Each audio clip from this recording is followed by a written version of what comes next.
Chapter 15. The Map. There was a sheet of paper taken from a school notebook and folded 4 times, and a leaf of thick drafting paper with rolled pencil drawings of the tunnels. This was exactly what Artyom had expected to see inside the envelope, a map, and the keys to it. While he was running towards Smolenskaya across Kalininsky Prospect, he hadn't had time to think about what may have been inside the bag that Daniel passed to him. The miraculous resolution of a seemingly insoluble problem, something capable of taking from the exhibition and the whole of the metro an incomprehensible and inexorable threat. A reddish-brown spot had spread in the middle of the sheet of explanations. The paper, glued fast with the Brahmin's blood, would have been dampened a bit to reveal its message, and great care would have to be taken not to damage the finely written instructions on it. Part number, Tunnel D6, intact installations, up to 400,000 square meters, a water foundation, not in good working order, unforeseen. The words sprang at Artyom. Trying to jump from the horizontal lines, they merged into one whole, and their sense remained absolutely incomprehensible to him. Having despaired of shaping them into something sensible, he handed the message to Miller. The latter took the sheet into his hand with care and fastened his covetous eyes onto the letters. For some time he didn't say anything. And then Artyom saw how his eyebrows crept upwards with suspicion.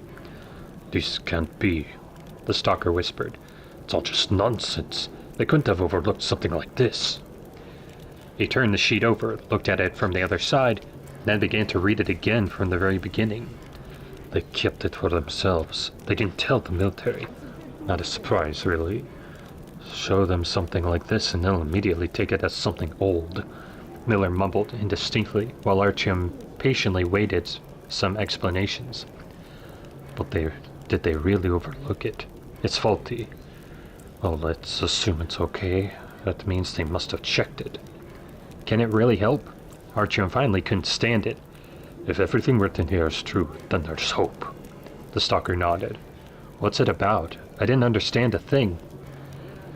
Miller didn't answer right away. Once more he read the message to the end, then thought for several seconds, and only after that did he begin his tale. "I had heard about such a thing before. Legends are always flying about, but there are thousands of them in the metro, you see. And we live by legends, and not by bread alone. About university, about the Kremlin, and about Polis, you can't make out what is the truth, and what is contrived around the bonfire of Polishad Ilichia. And so you see, generally there were rumors that somewhere in Moscow or outside of Moscow a missile unit had survived. Of course, there is no way that could have happened. Military facilities are always the #1 target. But the rumors said they were unsuccessful, or they didn't see it through, or they forgot it. And one missile unit wasn't damaged at all. They said that someone had even walked there, had something there, and allegedly the installations were beneath a tarpaulin, brand new in the hangars. True, there's no need for them in the metro. You can't reach your enemies at such a depth. They stand, well, let them remain standing." "What have missile installations got to do with it?" Artyom looked at the stalker in amazement and lowered his feet from the couch. "The Dark Ones come to exhibition from the Botanical Garden. Hunters suspected that they come down into the metro from the surface right in that area. It's logical to assume that they live right up there. As a matter of fact, there are 2 versions. The first says that they come from a place that's like a beehive, figuratively speaking, not far from the metro entrance. The second says that in truth, there is no beehive, and the Dark Ones come from outside the city.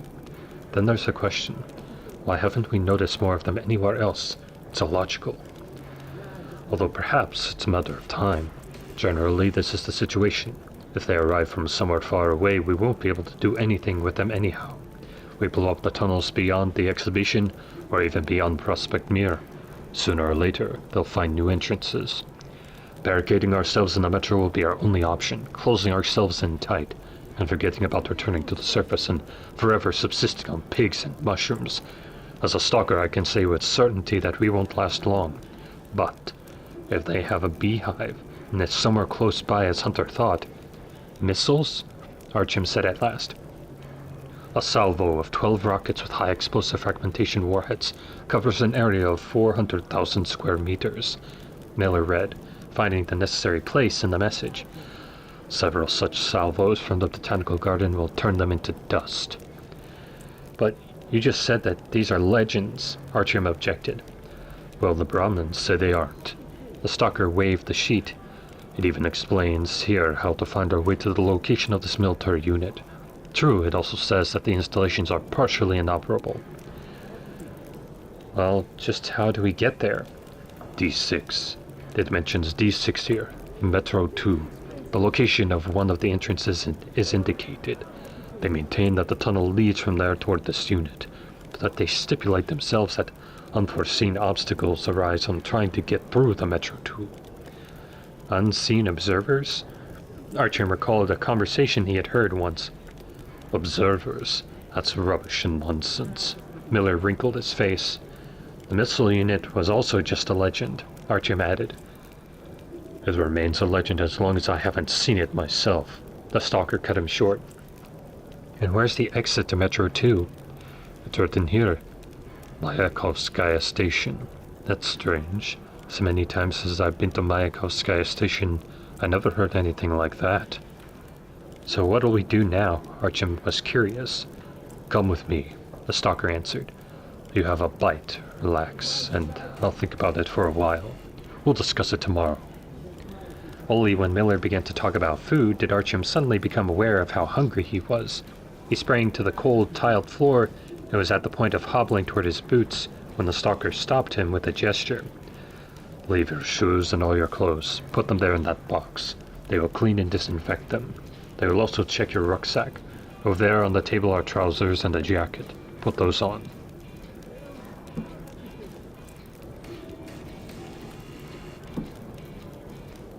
Smolenskaya looked gloomy, a low semicircular ceiling and narrow arches and massive walls lined with marble that was once white, although decorative false columns hung from the arches and well-preserved plasterwork adorned the walls at the top.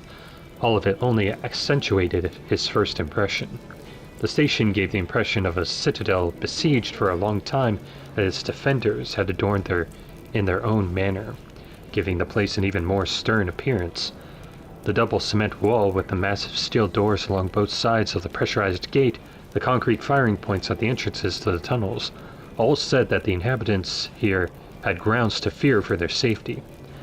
Women were hardly seen at Smolenskaya, but all the men were carrying weapons. When Artyom asked Miller directly what happened at the station, the latter only vaguely shook his head and said that he could not see anything unusual here. However, a strange sensation of tension hanging in the air did not leave Artyom. It was as if everyone here was waiting for something. The stalls were arranged in a line in the center of the hall, and all the arches were left free, as though they were afraid to obstruct them so as not to hinder an emergency evacuation. At the same time, all the housing was situated exclusively in the spaces between the arches. Halfway along each train platform, where it went down to the rails, sat duty personnel, who constantly kept the tunnels under observation from both sides. The almost total silence at the station added to the picture. The people here spoke in low voices among themselves, sometimes going into a whisper altogether, as if they were afraid that their voices may drown out some kind of troubling sounds coming from the tunnels. Artyom tried to recall what he knew about Smolenskaya. Did it perhaps have dangerous neighbors? No. On one side of the rails led to the bright and safe Polis, the heart of the metro, and the other led to Kievskaya, about which Artyom remembered only that it was populated mainly by those very same Caucasians he had seen at Kitai-Gorod and in the cells of the fascists at Pushkinskaya. But these were normal people. They were hardly worth being so concerned about. A dining room was located in the central tent. Dinner time, judging by everything, had already passed, because only a few people remained in the crude, homemade tables. Sitting Artyom at one of the tables, Miller returned a few minutes later with a bowl in which an unappetizing gray, thin gruel smoked. Under the reassuring glance of the stalker, Artyom dared to try it and didn't stop until the bowl had been emptied. The local dish turned out to be simply remarkable in taste, although it was difficult to define from what it specifically had been prepared. One could only say for certain that the cook hadn't spared the meat. Having finished eating and putting the earthen bowl aside, Artyom calmly looked around. 2 men still sat at the neighboring table, speaking quietly. While they were dressed in conventional quilted jackets, there was something in their appearance that caused him to imagine them in full protective suits and with automatic rifles at the ready. Artyom caught the look of one of them, exchanged with Miller. Not a word was spoken aloud. The man in the quilted jacket examined Artyom casually and returned to his leisurely conversation. Several more minutes slipped by in silence. Artyom attempted to speak once more with them about the station, but Miller answered reluctantly and curtly. Then the man in the quilted jacket stood up from his seat, walked to their table, and, leaning towards Miller, said, "What will we do with Glukhovskaya? It's coming to a head." "Okay, Artyom, go have a rest," the stalker said. "The 3rd tent from here is for guests. The bed has already been made up. I made the arrangements. I'm going to stay here for a while. I have to talk to these guys." With a familiar, unpleasant feeling, as if they had sent him away so that he couldn't overhear adult conversations, Artyom obediently stood up and pushed off toward the exit. At least he'd be able to study the station alone, he consoled himself. Now, when he was able to take a closer, more attentive look, Artyom discovered several more small peculiarities. The hall had been perfectly cleared, and the assorted junk with which the majority of the inhabited stations in the metro were unavoidably filled was completely missing here. And Smolenskaya was larger, and did not give the appearance of an inhabited station. It suddenly reminded him of a picture from a history book in which a military encampment of Roman legionnaires was depicted, correctly in a symmetrically organized space which faced in all directions. Nothing of excess, sentries placed everywhere, and reinforced entrances and exits. He didn't manage to walk around the station for very long. Having been confronted by the frankly suspicious glances of its inhabitants, Artyom understood after only several minutes that they were watching him, and so he preferred to retreat to the guest tent. A made-up cot really did await him there, and in a corner stood a plastic bag with his name on it. Artyom snuck into the springs of the squeaky cot and opened the bag. Inside were the things that he had left in the rucksack. Digging in it for a second, he drew from the bag the children's book he had brought from the surface. He wondered if they had checked his little treasure with a Geiger counter. Certainly the decimeter would have begun to click nervously near the book, but Artyom preferred not to think about it. He leafed through a few pages, making out the slightly faded pictures on the yellowed paper, delaying the moment when he would find his own photograph between the next pages. Would it be his? Whatever happened to him now, to the exhibition, and the whole metro, first he must return to his own station in order to ask Sukhoi, "Who's in this photo? Is it my mother or not?" Artyom pressed his lips to the picture, then again laid it between the pages and concealed the book back into the rucksack. For a second, it had shown to him that something in his life was gradually falling into place, and a moment later, he was asleep.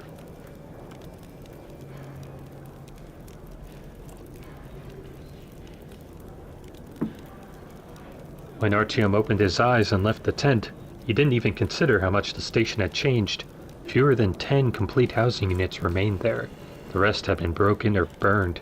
The walls were covered with soot and pocked by bullets. The plaster was crumbling from the ceiling and lay on the floor in large pieces. Around the edges of the platform flowed ominous black rivulets, the precursors of a coming flood. There was hardly anyone in the hall, only a small girl playing with toys alongside one of the tents. From the other platform, where the staircase of a new exit from the station went, muffled screams were heard.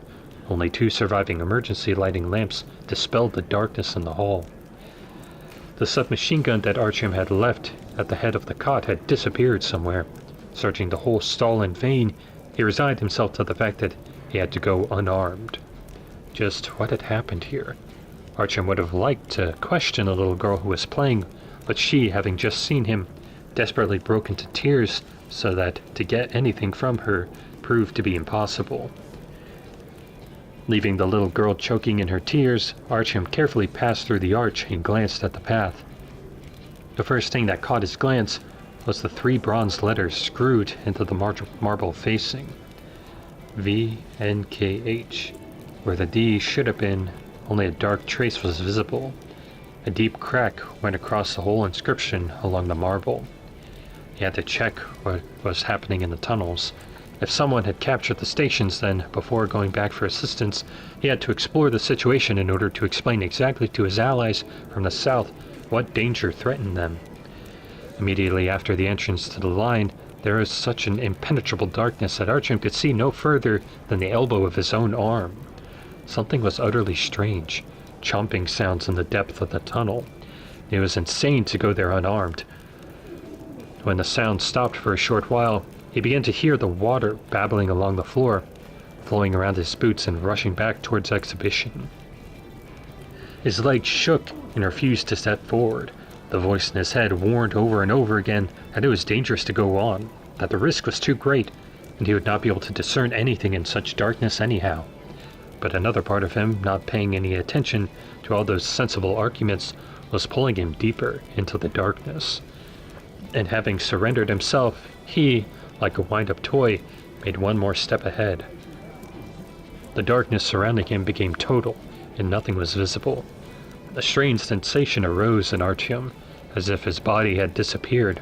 Only the rumor of his former self remained, and he depended wholly on his mind. Artyom moved forward for some time more, but the sounds from the direction he was heading did not get nearer. Then others were heard, the rustle of steps, the exact duplicate of those he had been hearing earlier, in the same darkness. But he was unable to recall where exactly and under what circumstances, and with every new step reaching him from the unseen depth of the tunnel, Artyom felt as if a black, cold horror was seeping, drop by drop, into his heart. In several moments he, not being able to endure it, turned and broke headlong for the station, but not seeing the cross ties in the darkness, tripped over one of them and fell, knowing that now the inevitable end had come. He broke out in a sweat and didn't even consider immediately that he had fallen out the cot during his dream. His head was unusually heavy, a dull pain pulsed in his temples, and Artyom spent another few minutes on the floor until he finally came to, but even then he was unable to lift himself to his feet. But at that moment, when his head had cleared a little, the remnants of the nightmare completely vanished, and he was no longer even able to recall approximately just what he had dreamed. Lifting the curtain, he glanced outside. Besides some sentries, there was no one. Evidently, it was now night. Deeply inhaling and exhaling the customary damp air several times, Artyom returned to the tent, stretched out on the cot, and slept like a log without any dreams. Miller woke him, dressed in a dark insulated jacket with turned-up collar and military trousers with pockets. He looked as if he intended to leave the station any minute now. He had on his head that very same old black field cap, and two large bags, which seemed familiar to Artyom, stood at his feet. Miller moved one of them toward Artyom with his boot and said, "Here, shoes, shirt, and backpack and weapons. Change your shoes and get ready. You don't have to put on any armor. We don't intend to go to the surface. Just bring it along. We leave in half an hour." "Where are we going?" Artyom asked, half awake, eyes fluttering and trying to restrain a yawn. "Kievskaya. If you're okay, then along the ring to Belarusskaya and then to Mayakovskaya. And there we'll see. Get ready." The stalker took a seat on a stool standing in the corner and, pulling a scrap of newspaper from his pocket, began to roll himself a cigarette, looking at Artyom from time to time. Under his watchful eye, Artyom was nervous and fumbled everything. However, after about 20 minutes he was ready. Not saying a word, Miller rose from the stool, grabbed his bag, and walked to the platform. Artyom looked around the room and followed him. They passed through an arch and exited toward the paths. Climbing along the wooden staircase added to the path, Miller nodded to the sentry and began to walk toward the tunnel. Only now did Artyom notice how strangely the entrances to the lines were arranged. On the side of the platform that led to Kievskaya, half the path was blocked by a concrete weapon emplacement with narrow gun slots. A metal grate obstructed the passage as well, and there were two sentries on duty. Miller gabbed with them in short, unintelligible phrases, after which one of the guards opened the hinged lock and pushed the grate. Along one side of the tunnel stretched spooled black insulation wire, from which weak lamps hung every 10 or 15 meters. But even such poor lighting seemed a real luxury to Artyom. However, after 300 steps, the wire had become detached, and in this place one more sentry awaited them. There were no uniforms on the patrol members, but they looked more serious than the military at Polis. Knowing Miller by sight, one of them nodded at him, letting him pass ahead. Stopping at the edge of the lighted space, the stalker took a flashlight from his bag and switched it on. After another several hundred meters, voices were heard again ahead, and the glows of flashlights appeared. Miller's submachine gun slid down from his shoulder and ended up in the hands in an imperceptible movement. Artyom followed his example. Most likely it was another long-range patrol from Smolenskaya. Two strong armed men in warm jackets with fake fur collars were arguing with three peddlers. The patrol had round knitted caps on their heads, and on the chests of each hung night vision instruments on leather straps. The two peddlers had weapons with them, but Artyom was ready to bet anything that they were just traders. Huge bales of rags, a map of the tunnels in their hands, the special roguish look, the animatedly shining eyes and the beams of the flashlights. He had seen all of this repeatedly. They let the peddlers into all the stations, usually without any problems, but it seemed no one expected them at Smolenskaya.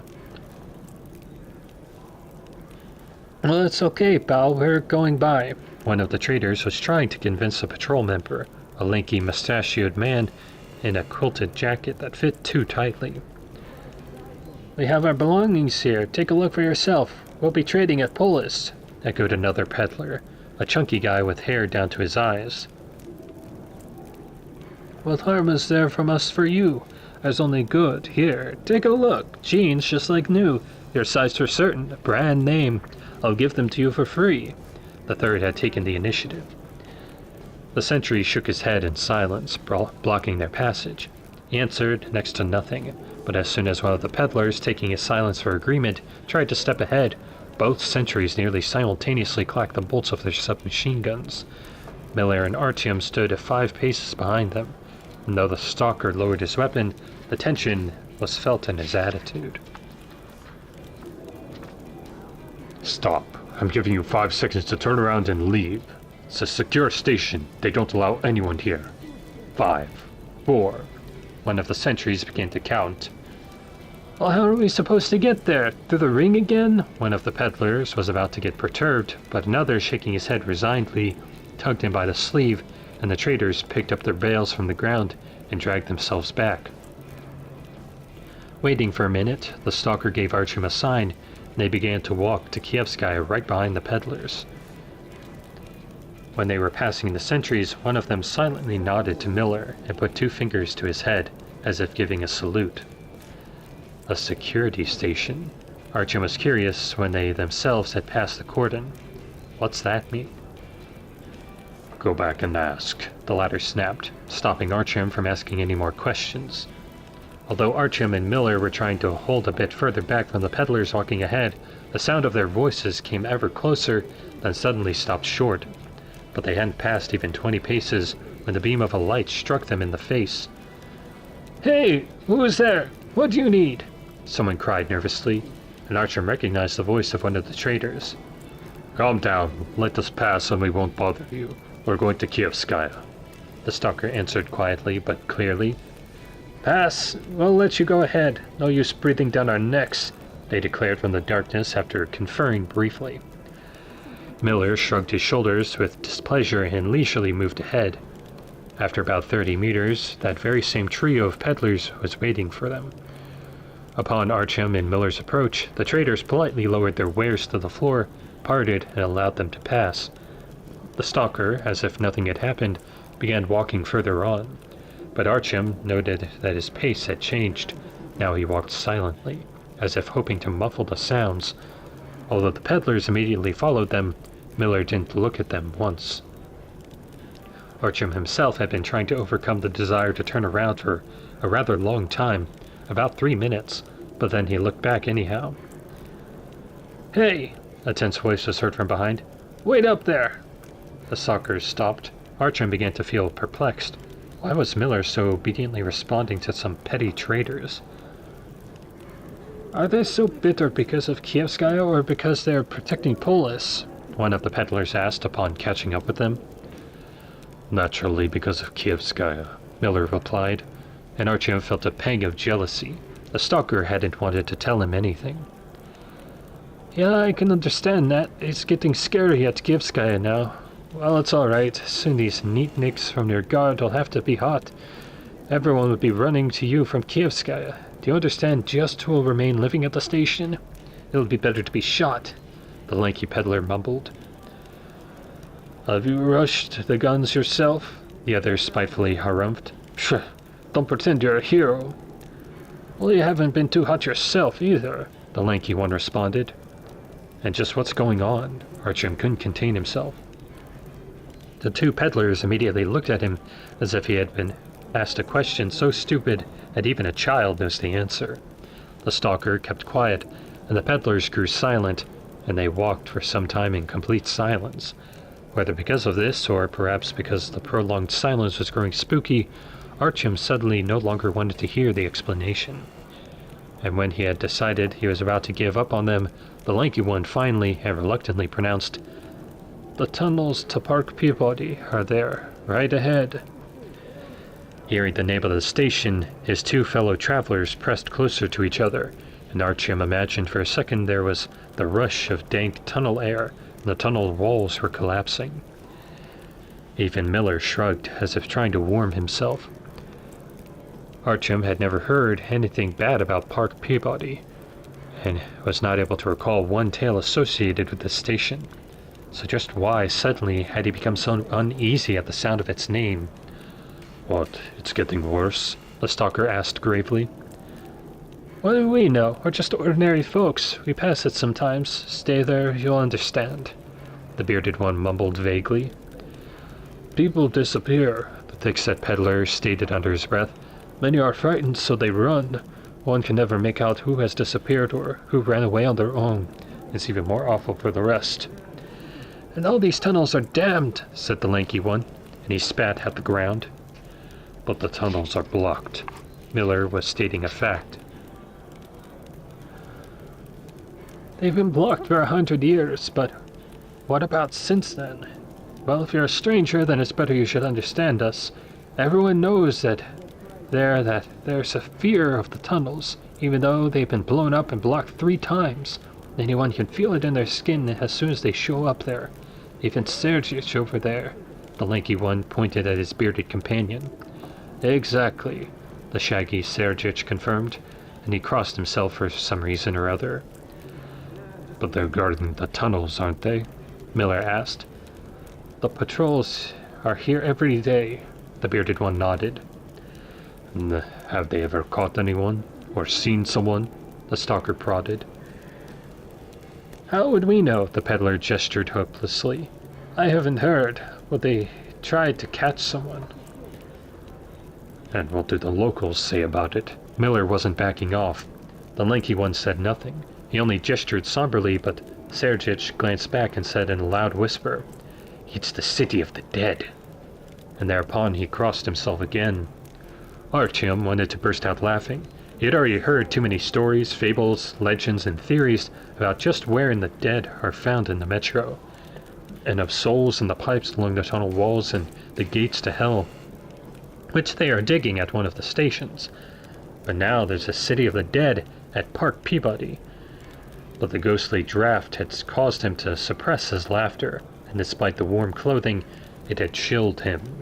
Worst of all was the fact that Miller fell silent, ceased all inquiries. Artyom hoped that his companion was just scornfully waving aside such an absurd idea. They passed the rest of the way in silence, each of them immersed in his own thoughts. The way proved to be completely quiet, empty, dry and clear, but despite everything, the heavy sensation that something bad awaited them intensified with every step. As soon as they stepped into the station, this feeling rushed over them, like subterranean waters, just as uncontrollable and just as turbid and chilling.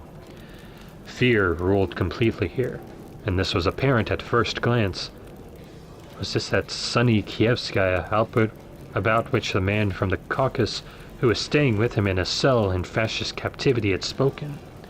Or did he have in mind a station with the same name located at Filevskaya branch? You couldn't say that the station was neglected and that all its inhabitants had fled. It turned out there were many people here, but Kievskaya gave the impression that it did not belong to the residents. They all were trying to stay close together. Tents were stuck to the walls and to each other in the center of the hall. The distance between them required by the fire safety regulations was not observed anywhere. Clearly, these people were frightened of something more dangerous than fire. Those passing by immediately and wearily looked away when Artyom looked them in the eyes, and avoiding the strangers, tore from their path as beetles scurrying along cracks. The platform, squeezed between two rows of low, round arches, went downward at one side with several of the escalators, and at the other was raised at the short staircase where the side passage to the other station had been opened. Coals smoldered in several places.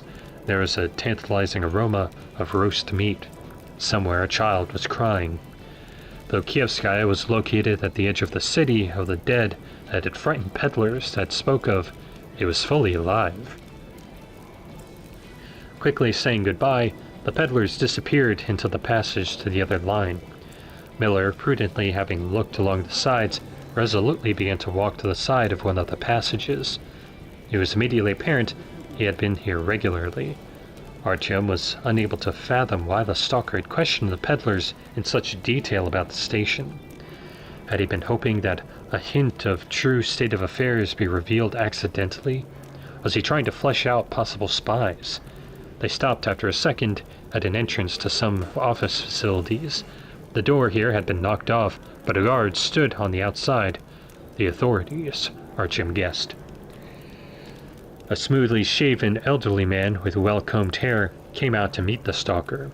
He wore the old blue uniform of a subway worker. Aged and faded by washing, but surprisingly clean. It was clear how he managed to look after himself at this station. The man saluted Miller, for some reason placing only 2 fingers to his forehead, and not sincerely, as the patrols had done in the tunnel, but ludicrously. He squinted derisively. "Good day," he said in a pleasant, deep voice. "Good day, sir," the stalker replied, and he smiled. In 10 minutes they were seated in a warm room and drinking the best of mushroom tea. This time they didn't leave Artyom out as he had expected, but they allowed him to take part in the discussion of serious matters. Unfortunately, he didn't understand anything of the conversation between the stalker and the station chief, who Miller called Semyonovich. At first, Miller asked about a certain Tretiak, then set about inquiring whether there were any changes in the tunnels. The chief reported that Tretiak had left on personal business, but was supposed to return quite soon, and he proposed they wait for him. Then they both got deeper into the details of some kind of agreements, in such a way that Artyom soon completely lost the thread of the conversation. He just sat there, sipped the hot tea, the mushroom smell of which reminded him of his home station, and looked around. Kievskaya clearly had known better times. The walls of the room were hung with moth-eaten carpets, with the design preserved. In several places, immediately above the carpets, were fastened pencil sketches of tunnel junctions in wide gilded frames. The table at which they sat looked like an antique, and Artyom couldn't imagine how many stalkers had been needed to drag it down from someone's empty apartment, and how much the station's proprietor had agreed to pay for it. On one of the walls hung a saber that had grown dark with age, and alongside was a pistol of a prehistoric type, clearly unsuitable for firing. At the far end of the room, on a wardrobe, lay a huge white skull that had belonged to an unknown being. "There's absolutely nothing in these tunnels," Semyonovich shook his head. "We keep watch so the people remain calm. You've been there yourself, and you know well that both lines have been blocked about 300 meters from the station. There's no chance that anyone would show up. It's superstition." "But the people are disappearing," Miller frowned. "They are disappearing," the chief agreed, "but it's unknown to where. I think they run off." You don't have any cordons at the passages in there. He waved his hands toward the stairs. There's a whole city. They can go wherever they like, both to the ring and to Filevskaya. Hansa, they say, is letting people out of our station now. But what are they afraid of? Asked the stalker. Of what? Of the fact that people are disappearing. You go around in circles, Semyonovich gestured helplessly. It's strange, Miller said suspiciously. You know, while we are waiting for Tretiak, let's go down to the guard again, just to get acquainted. Or they will worry about the Smolenski. I understand, the chief nodded. Well, you go to the third tent now. Anton lives there. He's the commander of the next shift. Tell him you were sent by me. It was noisy in the tent with the painted number 3. 2 little lads about 10 years of age played on the floor with cartridge cases of automatic weapons. Alongside them sat a young girl who was looking at her brothers with eyes wide with curiosity, but who had not decided to participate in the game. A neat, middle-aged woman in an apron was slicing some kind of food for dinner. It was comfortable here. A delicious domestic smell hung long in the air. Anton has gone out. Have a seat and wait, the woman offered, smiling cordially. The boys had begun to gaze at them watchfully. Then one of them approached Artyom. Do you have any cartridge cases? He asked, looking at him sullenly. Oleg, stop your begging at once, the woman said sternly, not stopping what she was preparing. To Artyom's surprise, Miller put his hand into the pocket of his trousers, fumbled about, and withdrew several unusual oblong cartridge cases, clearly not from a Kalashnikov, jamming them into his fist and jingling them like a rattle. The stalker extended the treasure to the child. His eyes immediately lit up, but he didn't have the courage to take the gift. Take them. The stalker winked at him and dumped the cartridge cases into the child's outstretched palm. Now I win! Look how big! It'll be Spetsnaz! The boy yelled happily. Watching, Artyom had seen that the cartridge cases with which they played with had been laid out in equal rows and apparently represented tin soldiers. Even he himself had played like that once, only he had been lucky. He still had real little tin soldiers, though they were from various collections. As the battle unfolded on the floor, the father of the children entered the tent. He was a short, thin man with wet, dark blonde hair. Seeing the strangers, he nodded at them in silence, and, not uttering a word, stared intently at Miller. Papa, did you bring us some more cartridge cases? Oleg now has more. They gave him some long ones, the second boy nagged, plucking at the father's trouser leg. From the authorities, the stalker explained. We are going on duty with you into the tunnels, like reinforcements. More reinforcements are out of the question, muttered the boss of the tent, but the lines of his face had begun smooth. My name is Anton. We'll just have a bite to eat and go. Have a seat.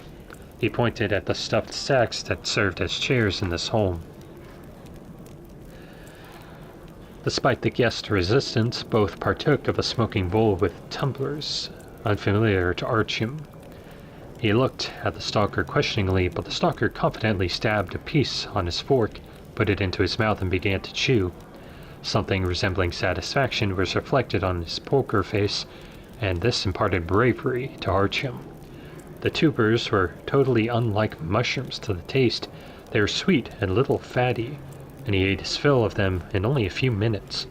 At first, Artyom wanted to ask what they were eating, but then he thought that it would be better for him not to know. They were tasty and okay. Some places they consider rat brains a delicacy. Pop, can I go with you on duty? Having eaten half of his portion and spreading the rest along the edge of his plate, the child to whom the stalker had given the cartridge case asked. No, Oleg, the host answered, frowning. Oleg, what's this about duty? Just what are you thinking? They don't take little boys there, wailed the woman, taking her son by the hand. Mom, what do you mean, little boy? Oleg said, examining the guests uncomfortably, trying to speak in a deep voice. Don't even think about it. Do you want to drive me to hysterics? The mother had raised her voice. Oh, fine, fine, the child mumbled. But as soon as the woman had gone to the other end of the tent to fetch something else for the table, he tugged his father by the sleeve and loudly whispered, But you took me the last time. The conversation's finished, the host said sternly. It doesn't matter. Oleg muttered his final words to himself under his breath so that they couldn't be heard clearly. Having finished eating, Anton stood up from the table, unlocked a metal box standing on the floor, and took an old army AK-47 out of it and said, Shall we go? It's a short shift today. I'll be back in 6 hours, he reported to his wife. Both Miller and Artyom stood immediately. Little Oleg looked in desperation at his father and fidgeted uneasily in his seat, but decided to say nothing. At the dark tunnel orifice sat a pair of guards on the edge of the platform, legs hanging downward, and a third blocked the passages and peered into the darkness. There was stenciling on the wall. The Arbatskaya Confederation, welcome. The letters were half erased, and it was immediately clear that it hadn't been repainted for a very long time. The guards conversed in a whisper, and even hushed one another if one of them suddenly raised his voice. Besides the stalker and Artyom, 2 more local men accompanied Anton. Both of them were somber and not talkative. They looked at the guests malevolently, and Artyom never caught what their names were. Having exchanged some short phrases with the people protecting the entrance to the tunnel, they stepped down to the paths and slowly moved forward. The tunnels around arches were perfectly conventional here, and the floor and walls appeared untouched by time. And yet the unpleasant feeling about which the peddlers had spoken had begun to envelop Artyom as soon as he took his first steps. A dark, inexplicable fear crept out from the depths to greet him. It was quiet on the line. Some human voices were heard in the distance. Most likely, there was a patrol located there too. It was one of the strangest posts that Artyom had seen. Several men sat around on bags filled with sand. In the middle stood a cast-iron stove, and some distance farther away, a pail of fuel oil. Only the tongues of the flame penetrating the slits in the stove and the light of the flickering wick of an oil lamp suspended from the ceiling illuminated the face of the patrol members. The lamp swung a little from the stale tunnel air, and therefore it seemed that the shadows of the people sitting motionless were living their own private lives. The lookout members were sitting with their backs to the tunnel. The air was irritating their eyes. Protecting their eyes from the blinding rays of the flashlights from the replacements with their hands, the lookouts gathered themselves up to go home. Well, how was it? Anton asked of them, ladling out a scoop of fuel oil. How can it be here? The senior shift member grinned gloomily. Like always. Empty, quiet, quiet. He snuffed and, having hunched up, began walking toward the station. While those remaining moved their bags closer to the stove and planted themselves, Miller turned to Anton. Well, shall we continue on and take a look at what's there? There's nothing there, see? It's just blocked. I've already seen it 100 times. Look if you want, it's about 15 meters from here. Anton pointed over his shoulder in the direction of Park Peabody. The tunnel was half destroyed before the blockage. The floor was covered with rock and dirt fragments. The ceiling had sagged in some places, and the walls were crumbling and had converged. The warped opening of an entrance to unknown office facilities at the side had grown black, and at the very end of this appendix the rusty rails had been thrust into a pile covered with concrete blocks, mixed with cobblestones and soil. The metal utility line pipes that also stretched along the walls were immersed in this earthen layer. Lighting the collapsed tunnel with the flashlight and not finding any secret trap doors, Miller shrugged his shoulders and turned toward the lopsided door. He aimed the beam inside and glanced there, but didn't cross the threshold. And there are no changes on the second line either? He asked of Anton, turning toward the stove. It was all like that both 10 years ago and now, the latter replied. They were silent for some time, with flashlights extinguished. The tiny flame The light once more came only from the loosely covered stove and from the tiny flame behind the sooty glass of the oil lamp, and the darkness around became dense. All the lookouts had bunched around the stove as close as was possible. The yellow beams blocked out the darkness and cold, and one could breathe more freely here. Artyom had endured as much as he could, but the need to hear at least some kind of a sound forced him to overcome his shyness. "I have never been to your station before," coughing, he told Anton. "I don't understand, just why do you have a duty here if there's nothing there? You don't even watch in that direction." "That's the order of things," Anton explained. "They say that is why there's nothing here, since we're on duty." "And what's up there further, beyond the blockage?" "One has to think it's the tunnel all the way to—" He stopped for a second, turning back and looking at the impasse. "All the way to Park Peabody." "Does anyone live there?" Anton gave no reply, only vaguely shaking his head. He was silent for a while, but then asked with interest, "Well, generally speaking, don't you know anything about Park Peabody?" And, not even waiting for an answer from Artyom, continued, "Lord knows what's still there now, but previously it was just a huge twin station, one of those that was built to last of all. Those who are older and visited there back then, well, until... Anyhow, they say that it was made very luxuriously, and the station lay very deep, not like the other new construction. And the people there, one has to think, lived in clover, but not for long, until the tunnel caved in." "But how did it happen?" Artyom asked. "They say," Anton glanced at the others, "that it collapsed itself. They designed it poorly, or construction materials were stolen, or something else, but it's already so long ago that no one remembers for certain." "Well, I heard," one of the lookouts said, "that the local authorities blasted both lines to hell. Either they were in competition with Park Peabody or something else. Maybe they were afraid that Park would subjugate them with time. But dear Glukhovsky, you yourself know that at the time who was in command, who was trading fruit at the market earlier. The hot people who are accustomed to that dismantling things. A box of dynamite in this tunnel, a box in that, a bit further from the station, and it's done. Like it's bloodless and the problem is solved." "But what happened with them later?" Artyom was curious. "Well, we just don't know. By then we had already arrived here." Anton was on the verge of beginning, but the talking, looking out, interrupted him. "And what could happen? Everyone died. You have to understand, when a station's cut off from the metro, you can't survive there for long. The filters pack up, or the generators, or it begins to flood, and they can't afford to be on the surface even now. I heard at first they supposedly tried to dig, but later they gave up. Those who served there in the beginning say they heard screams through the pipes, but soon even that stopped." He gave a cough and stretched out his hands toward the stove. Having warmed his hands, the lookout looked at Artyom and added, "It wasn't even the war, just who fights like that? They had women with them, you know, and there were children, old folks. The whole city, and for what? Simple, they didn't divide up any money. Seems they didn't kill anyone themselves, but oh well. So you were asking, what's there on the side of the blockage? Death is there." Anton shook his head, but didn't say anything. Miller looked at Artyom with attention and nearly opened his mouth, as if intending to add something to the story he had heard, but had second thoughts. Artyom had got really cold, and he also stretched toward the stove.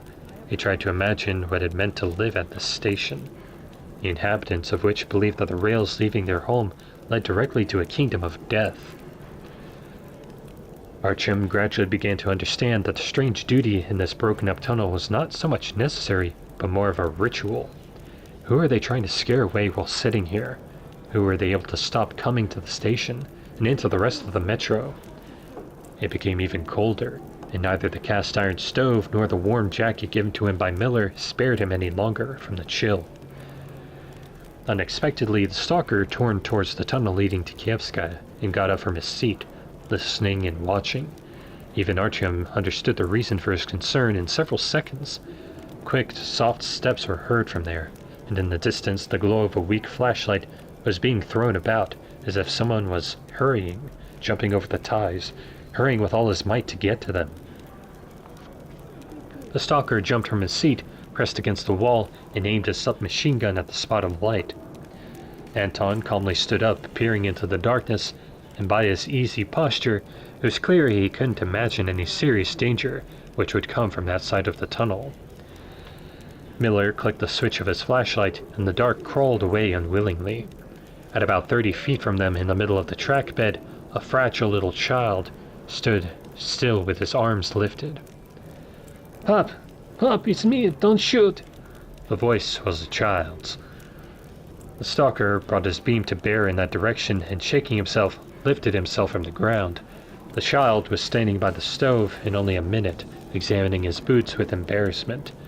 It was Anton's son, the one who had asked to go on duty with him. Has something happened? His father asked worriedly. No, I just wanted to be with you very much. I'm no longer a little boy to be sitting in the tent with Mom. How did you get here? There's a guard there. I lied. I said that Mom sent me to see you. It was Uncle Petya. He knows me. He only said that I mustn't look into any of the side paths and get there quickly, and he allowed me to pass. We'll be talking to Uncle Petya again, Anton promised solemnly. And you think for a while now how you'll explain this to your mother. I won't let you go back alone. Can I stay with you? The child wasn't able to contain his delight and began to hop around. Anton moved to the side, setting his son on the warm bags. He took off his jacket and was on the verge of wrapping him up, but the child immediately scrambled down to the floor and, taking the stuff brought with him from his pocket, spread it out on a cloth, a handful of cartridge cases, and several more objects. He sat beside Artyom, and the latter had time to study all these little things. A small metal box with a handle that was turned was the most interesting. When Oleg held it in one hand and turned the handle with the fingers of the other, the little box, emitting ringing metallic sounds, began to play a simple mechanical melody. And it was amusing that it was worth leaning it against another object, because that one began to resonate, amplifying the sound by many times. It came from the iron stove, best of all, but it wasn't possible to leave the device there for long, because it got hot too quickly. It had become so interesting to Artyom that he decided to try it himself. What on earth? The voice said, giving him the hot box and blowing on his burnt fingers. I'll show you a little trick later, he promised conspiratorially. The next half hour slipped by slowly. Artyom, not noticing the angry glances of the lookouts, endlessly turned the handle and listened to the music. Miller whispered something to Anton, and the child played on the floor with its cartridge cases. The melody from the tiny music box was rather dreary, but charming in its own way. It was just impossible to stop. No, I don't understand, the stalker said, and stood up from his seat. If most tunnels have been brought down and are being protected, just where in your opinion do the people disappear to? And who said that it's all in these tunnels? Anton looked him up and down. There are passages to other lines, too, altogether, and lines to Smolenskaya.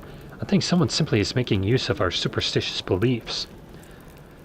Just what superstitions? Interrupted the lookout who had told them about the blowing up of the tunnel and the people who were left on the other side. The curse of our station is that it stopped with Park Peabody, and we're all damned that we live at it. And you, Sench, are muddying the waters. Anton cut him short with displeasure. Here the people are asking about serious things, and you're spreading your tales about. Let's take a walk. I saw some doors on the way and a side exit. I want to take a look, Miller said to him. The people are frightened at Smolenskaya too. Kolopov was personally interested. Well, now he's got interested, right? Anton smiled sadly. They're even throwing questions at Polis already. The stalker pulled a folded sheet of newspaper from his pocket. Artyom had seen such papers at Polis.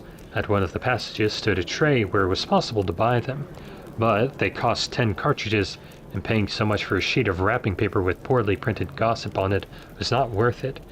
Miller, it seemed, didn't regret the cartridges. Several short articles huddled under the proud name Metro News on the roughly cut yellowish sheet. One of the pieces was even accompanied by a black and white photograph. The banner ran, Mysterious disappearances at Kievskaya continue. The smokers are still alive, they say. Anton carefully took the newspaper in his hands and smoothed it out. Okay, let's go. I'll show you your side branches. Will you stop reading? The stalker nodded. Anton stood, looked at his son, and said to him, I'll be right back. Look, don't be naughty here without me. And turning toward Artyom, asked, Look after him. Be a pal. There was nothing left for Artyom to do but nod. As soon as his father and the stalker had gone a bit further away, Oleg jumped up, took the box away from Artyom with a naughty look, yelled at him, Catch me! And broke into a run toward the dead end. Recalling that the boy was now his responsibility, Artyom guiltily looked at the rest of the lookouts, lit his flashlight, and went after Oleg. He didn't investigate the half-destroyed office facility, as Artyom feared he might. He was waiting right next to the blockage. See what happens now, the lad said. Oleg scrambled onto the stones, reached the level of the pipes, and disappeared into the blockage. Then he took out his box, placed it against the pipe, and turned the handle. Listen, he said. The pipe began to hum, resonating, and it was as if it all had been filled from within by the simple, doleful melody of the music box. The boy pressed his ear to the pipe and, as if bewitched, continued to turn the handle, drawing the sounds from the metallic box. He stopped for a second, listening, smiled happily, and then jumped down from the pile of stones and extended the music box to Artyom. Here, try it yourself. Artyom was able to imagine how the sound of the melody would change as it passed through the hollow metal pipe, but the child's eyes were so bright they decided not to behave like the ultimate pain in the neck. Leaning the box against the pipe, he pressed his ear to the cold metal and began to turn the handle. The music began to resound so loudly that he nearly jerked his head away. The laws of acoustics were not familiar to Artyom, and he was unable to understand, but what miracle this piece of metal could so amplify the melody inside such a feebly tinkling box. Turning the handle for several more seconds and playing the short tune a good 3 times, he nodded to Oleg. Splendid. Listen again, he began to laugh. Don't play, just listen. Artyom shrugged and looked at the post to see if Miller and Anton had returned, and once more placed his ear to the pipe. What could one possibly hear now? The wind? The echo of a scary noise that flooded the tunnels between Alexievskaya and Prospect Mir? From an unimaginable distance, making their way through the earth's stratum with difficulty, came muffled sounds. They came from the direction of the dead Park Peabody. There could be no doubt about it. Artyom stood stock still, listening, and gradually becoming chilled. Understood. He was listening to something impossible. Music. Someone or something several kilometers away from him was duplicating that melancholy melody from the music box, one note after another. But this was not an echo. The unknown performer had erred in several places, shortened the note somewhere, but the motif remained completely recognizable. And mainly, it was not at all a ringing chime. The sound resembled more of a hum, or singing. The distinct chorus of a multitude of voices. No, a hum all the same. What is he playing? Oleg asked him with a smile. Hush, I'm still listening. What is it? Barely parting his lips, Artyom mumbled hoarsely. Music. The pipe is playing, the boy explained simply. The melancholy, oppressive impression that this eerie singing produced in Artyom, it seemed, was not passed on to the lad. For him, it was simply a happy game. He could never ask how he could hear a melody from a station cut off from the whole world, where all the living had vanished into thin air more than a decade ago. Oleg again climbed up onto the stones on the verge of preparing to start his little machine again, but Artyom suddenly felt inexplicably fearful for him and for himself. He grabbed the lad by the hand and, not paying any attention to his protests, dragged him back to the stove. Coward! Coward! Oleg screamed. Only children believe in those tales. What tales? Artyom stopped and looked him in the eyes. That they take children who go into the tunnels and listen to the pipes. Who takes them? Artyom dragged him closer to the stove. The dead. The conversation stopped. A lookout speaking about damnation roused himself and gave them such a once-over that the words stuck in their throats. Their adventure had ended right on time. Anton and the stalker were returning to the post, and someone else was walking with them. Artyom quickly planted the boy on his seat. The child's father had asked him to look after Oleg and not to indulge in his whims. And who knew what suspicions Anton himself believed? "Excuse me, we've been delayed." Anton sank onto the sacks beside Artyom. "He wasn't naughty, was he?" Artyom shook his head, hoping that the lad had enough sense not to brag about their adventure. But he, it seemed, understood everything himself just fine. Oleg again laid out his cartridge cases with an enthralled look. The third man who had arrived with Anton and the stalker, a balding, skinny man with sunken cheeks and bags under his eyes, was unfamiliar to Artyom. He approached the stove only for a minute and nodded at the lookouts, and Artyom examined him closely, but he didn't say anything to him. Miller introduced him. "This is Tretiak," he told Artyom. "He'll be going on ahead with us. He's a specialist, a missile man."